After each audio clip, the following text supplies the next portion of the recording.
నమస్తే పొలిటికల్ వాయిస్కు స్వాగతం.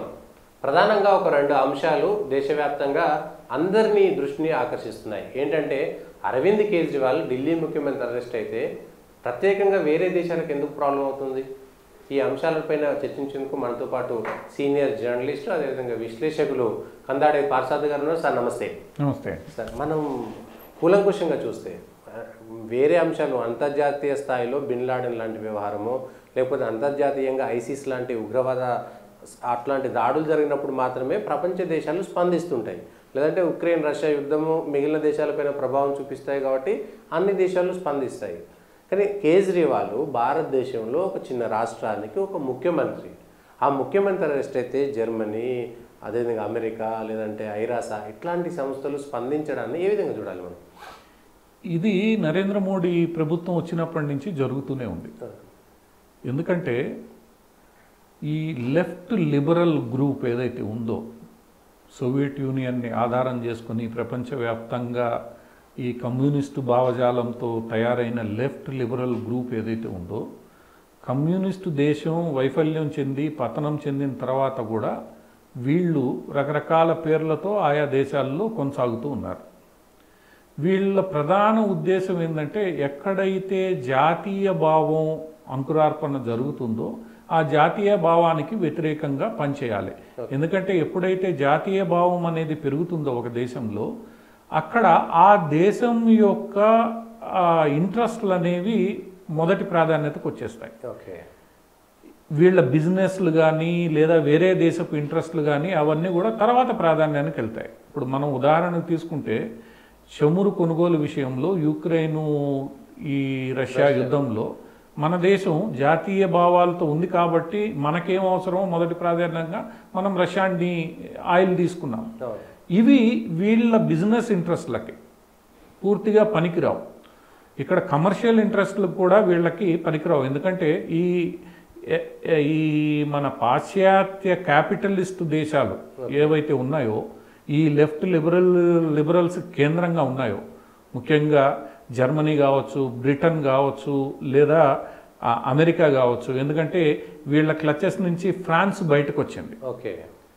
ఫ్రాన్సు ఈ ముస్లిం వలసవాదులు చేసిన అరాచకాలకు ఫ్రాన్స్ అధ్యక్షుడు ఏం చేశాడంటే పూర్తిగా ఈ లెఫ్ట్ లిబరలిజం నుంచి తన దేశాన్ని బయటికి తెచ్చేసుకున్నాడు ఆయన.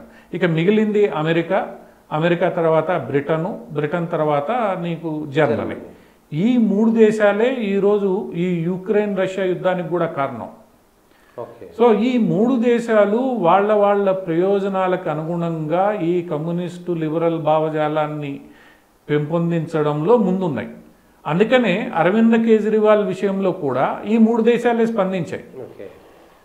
అమెరికా, బ్రిటన్ నేరుగా మాట్లాడలేదు. ఎందుకంటే రిషి సునక్ ఇప్పటికే కొన్ని ఎదురు దెబ్బలు తగిలించుకున్నాడు కాబట్టి ఆయన మాట్లాడలేదు. జర్మనీ మాట్లాడింది యూరోప్ నుంచి.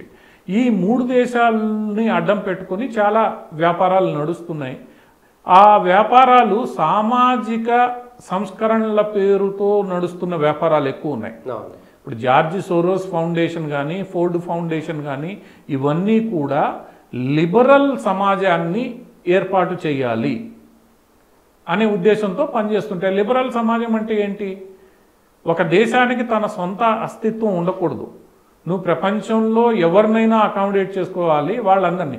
అలా అనుకున్నప్పుడు ఎవరినైనా అకామిడేట్ చేసుకోవాలి అనుకున్నప్పుడు ఈ ముస్లింల విషయానికి వచ్చేసరికి వీళ్ళు ఇలా ఎందుకు ఆలోచించరు? ఇప్పుడు పాలస్తీనా ఇజ్రాయెల్ మధ్య ఇప్పుడు గత 9 నెలలుగా యుద్ధం నడుస్తోంది. ఆ పాలస్తీనా ఇజ్రాయెల్ విషయంలో అసలు మొట్టమొదటి దాడి చేసి కిరాతకంగా చంపింది పాలస్తీనా. మరి పాలస్తీనాని వీళ్ళు ఎందుకు ఖండించరు? కేవలం ఇజ్రాయెల్ని మాత్రమే ఖండిస్తారు. ఎందుకంటే పాలస్తీనా పేరుతో ఇన్ని రోజులుగా వీళ్ళందరూ నిధులు సేకరించి ఆ నిధుల ద్వారా లబ్ధి పొందుతూ ఉన్నారు. సో భారతదేశంలో కూడా అంతే పరిస్థితి. ఇక్కడున్న పేదరికాన్ని చూపించి, ఇక్కడున్న అసమానతలను చూపించి, ఇక్కడున్న కుల వివక్షను చూపించి వీళ్ళు ఏం చేస్తూ వచ్చారు? నిధులు సేకరిస్తూ వచ్చారు, ఆ నిధుల్ని ఖర్చు పెడుతూ వచ్చారు, ఇక్కడ ఎన్నికల్ని ప్రభావితం చేస్తూ వచ్చారు.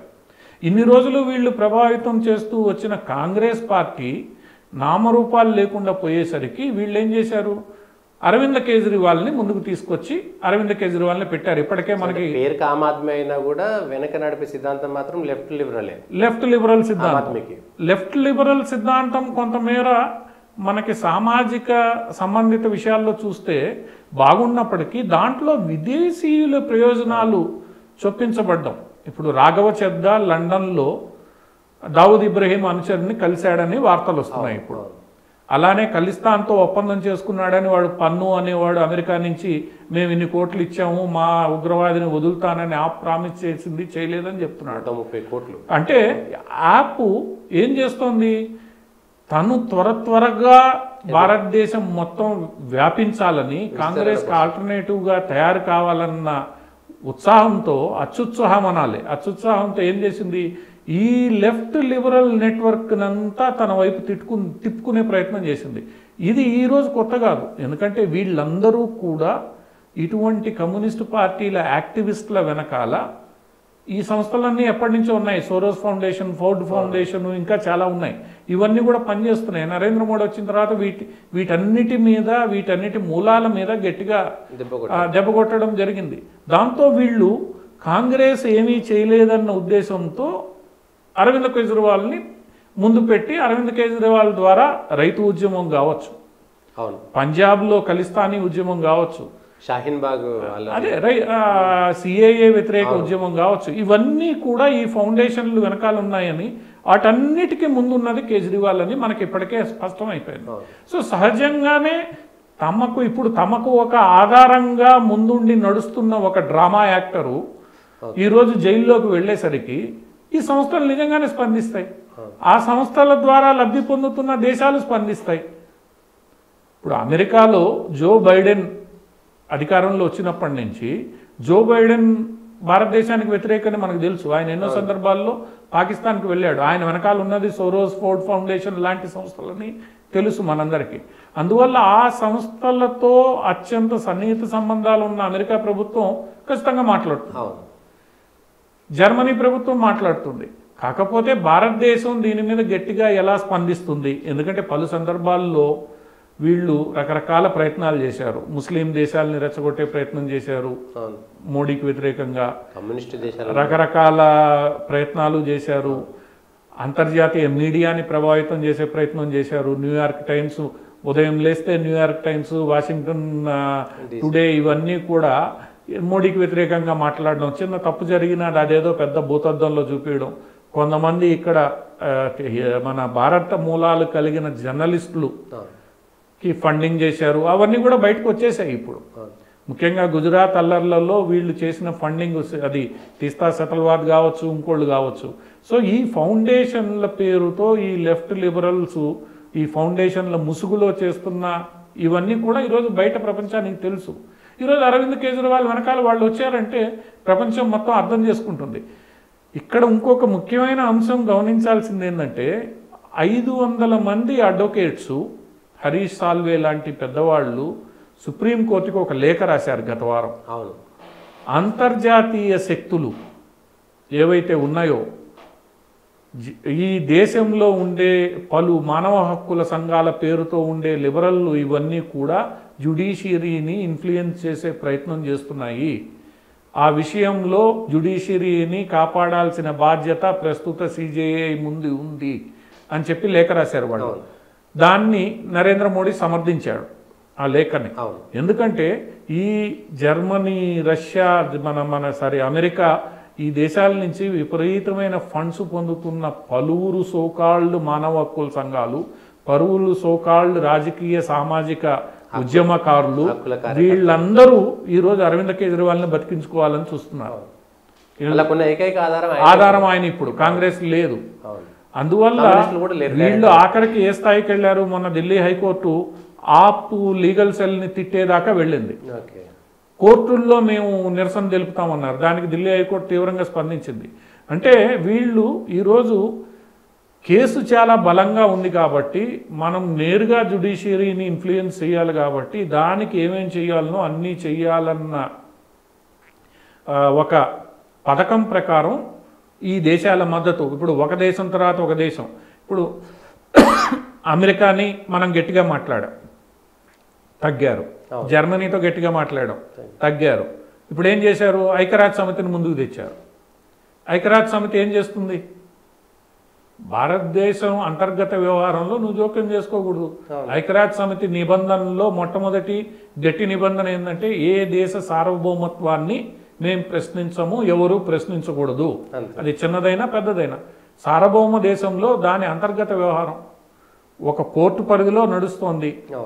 మీరు ఎవరిని ఇన్ఫ్లుయెన్స్ చేయాలనుకుంటున్నారు అంటే అంతర్జాతీయంగా మీరు చెప్పినట్టుగా ఆ లేఖలో 600 మంది న్యాయవాదులు, న్యాయమూర్తులు, లేకపోతే వాళ్ళంతా చేసినటువంటి లేఖలో ఎట్లయితే ఇక్కడ న్యాయ వ్యవస్థను వాళ్ళు ప్రభావితం చేస్తారో ఇప్పుడు ఈ దేశాలు కూడా ఇక్కడ న్యాయమూర్తుల మీద కొంత ప్రభావం చూపేటువంటి అంశాన్ని చేసినట్టే. దాన్నే హరీష్ సాల్వే లాంటి వాళ్ళు వ్యతిరేకిస్తున్నారు. ఇప్పుడు ఇన్ని రోజులు బయట దేశాలు ఇష్టానుసారం మన వ్యవస్థల్ని ప్రభావితం చేశాయి, ఇప్పుడు అదే పని చేస్తున్నాయి.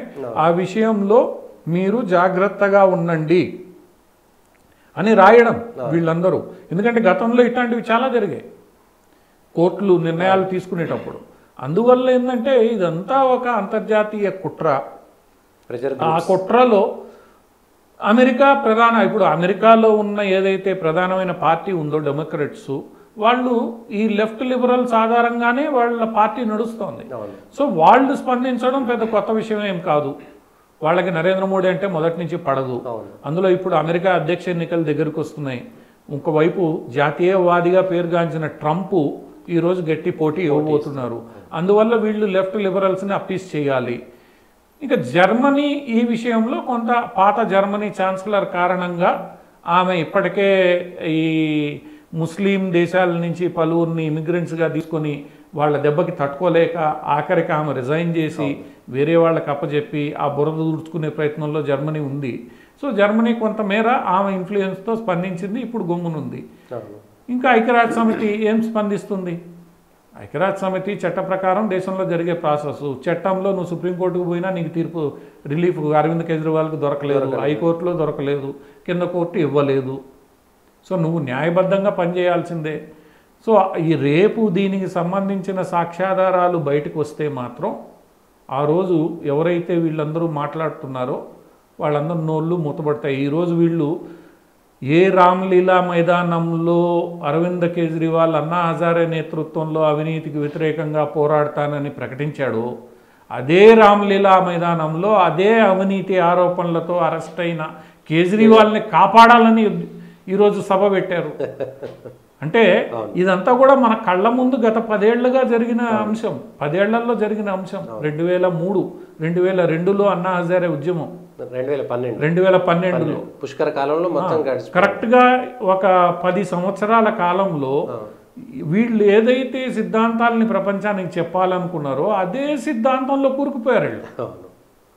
అందువల్ల ఇదంతా కూడా ప్రపంచవ్యాప్తంగా జాతీయవాదాన్ని నిర్వీర్యం చేయాలని చూస్తున్న శక్తులు, వ్యక్తులు, వాటి వెనకాల వాటి మద్దతుతో నడుస్తున్న ప్రభుత్వాలు చేస్తున్న చర్య తప్ప ఇంకోటి కానే కాదు. దీనివల్ల భారతదేశం పైన ఏమైనా ప్రభావం ఉంటుందా? భారతదేశం ఇప్పటికే ఇటువంటివి ఎన్నో ఎదుర్కొంది. నరేంద్ర మోడీ గారు వచ్చిన తర్వాత ఇటువంటి ప్రచారాలు ఒకటి కాదు. సిఏఏ మీద చేశారు, రైతు ఉద్యమం మీద చేశారు, ఆ తర్వాత ఆయన ముస్లింలని అణిచివేస్తున్నారని చేశారు, ట్రిపుల్ తలాక్ విషయంలో చేశారు, యూనిఫామ్ సివిల్ కోడ్ మీద చేస్తున్నారు. ఇన్ని చేస్తున్నా కూడా నరేంద్ర మోడీ రామ మందిరం మీద చేశారు. నరేంద్ర మోడీ ప్రభుత్వం తను చేయాలనుకుంటుంది, తను చేస్తోంది. ఇది ఇంకొకటి మనం గమనించాల్సింది ఏంటంటే ఈ శక్తులకి వ్యతిరేకంగా కేవలం భారతదేశమే కాదు, ఫ్రాన్స్ నిలబడుతోంది. అర్జెంటీనా దేశం ఏదైతే ఉందో అక్కడ జాతీయవాద ప్రభుత్వం ఏర్పడుతోంది. మీకు దక్షిణ అమెరికాలో కూడా చాలా చోట్ల జాతీయవాద ప్రభుత్వాలు ఏర్పడుతున్నాయి. ఎప్పటి నుంచో ఉన్న లెఫ్ట్ లిబరల్ ప్రభుత్వాలు తొలగిపోయి యూరోప్లో ఒక రకంగా ఒక్కొక్క దేశం ఈ సోకాల్డ్ లెఫ్ట్ లిబరల్ వాదం నుంచి బయటకు వచ్చేస్తున్నాయి.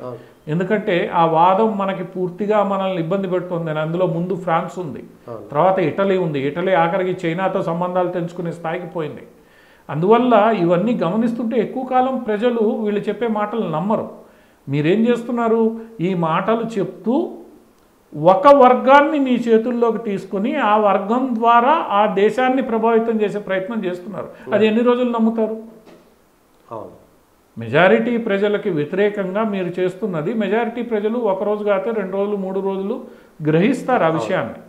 గ్రహించిన తర్వాత ఒక దేశం నుంచి ఇంకో దేశానికి పాకుతాయి ఉద్యమాలు. అవును. ఈరోజు పాలస్తీనా ఇజ్రాయెల్ యుద్ధంలో ఒక్క ముస్లిం దేశం కూడా ఈరోజు అక్కడ గాజా స్ట్రిప్లో ఉన్న హమాస్కి మద్దతు పలకడం లేదు. రంజాన్ మాసంలో కూడా యుద్ధం ఆగలేదు. అంతకుముందు రంజాన్ మాసంలో ఏం చేసినా కూడా నానా గోల చేసే పరిస్థితి ఈరోజు లేదు. రంజాన్ మాసంలో కూడా యుద్ధం నడుస్తుంది. పాలస్తీనా పైన ఒక్క ముస్లిం దేశం మాట్లాడడం లేదు. అంటే ప్రజలు గ్రహిస్తారు వీళ్ళ ఆటలు చెల్లవు, వీళ్ళు ఇటువంటివి చేసే కొంది ఈరోజు భారతదేశంలో కమ్యూనిస్ట్ పార్టీలు ఈరోజు జాతీయ హోదా కోల్పోయి ప్రాంతీయ పార్టీలుగా మిగిలిపోయే ప్రమాదం. ఆల్రెడీ సిపిఐ జాతీయ హోదా కోల్పోయింది, ఇంకా సిపిఎం మిగిలింది, అది కూడా కోల్పోతుంది. ఆ పరిస్థితి వీళ్ళందరికీ వస్తుంది. అది గ్రహించకపోతే మటుకు ఇంకా దారుణమైన స్థితిలో ఈ లెఫ్ట్ లిబరల్స్ మిగిలిపోతారు.